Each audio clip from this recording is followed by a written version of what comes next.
Message de reconnaissance à son Excellence le capitaine Ibrahim Traoré. Son Excellence, Monsieur le Président.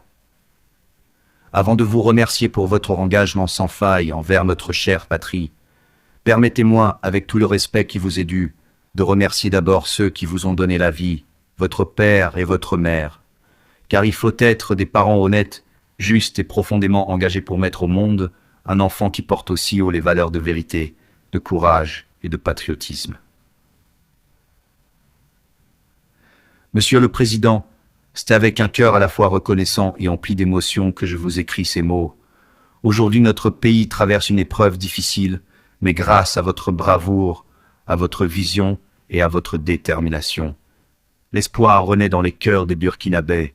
Grâce à vous, de nombreux fils et filles de ce pays ont décidé de se lever, de prendre les armes et de se battre pour la souveraineté, la paix et la dignité de notre nation. Parmi eux se trouvent mes petits frères, mes petites sœurs, mes amis, engagés comme FDS ou VDP, risquant chaque jour leur vie pour défendre notre territoire contre les forces du mal. Je suis fier d'eux, fier de cette jeunesse consciente, fier de cette génération qui refuse de se laisser vaincre. Mais en même temps, j'avoue ressentir une douleur intérieure, car moi aussi j'aurais voulu me tenir à leur côté. Moi aussi, j'aurais voulu servir activement mon pays sur le terrain. Malheureusement, la vie en a décidé autrement. Ayant été victime de plusieurs accidents, je suis aujourd'hui physiquement limité, incapable de suivre une formation militaire. C'est une réalité douloureuse que je vis avec humilité, mais aussi avec un profond sentiment d'inachevé. Excellence, je sais que je ne suis pas seul dans cette situation. Nous sommes nombreux jeunes, pleins de volonté et de patriotisme, mais affaiblis physiquement par des accidents ou des handicaps.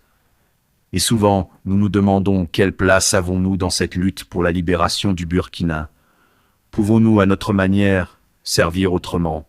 Avons-nous un rôle à jouer dans cette guerre qui est aussi la nôtre? Je fais confiance à votre sagesse, à votre sens de l'équité, à votre amour profond pour chaque Burkinabé, pour envisager des solutions adaptées à ceux qui, bien qu'handicapés physiquement, gardent une âme de combattant et une flamme ardente pour le pays.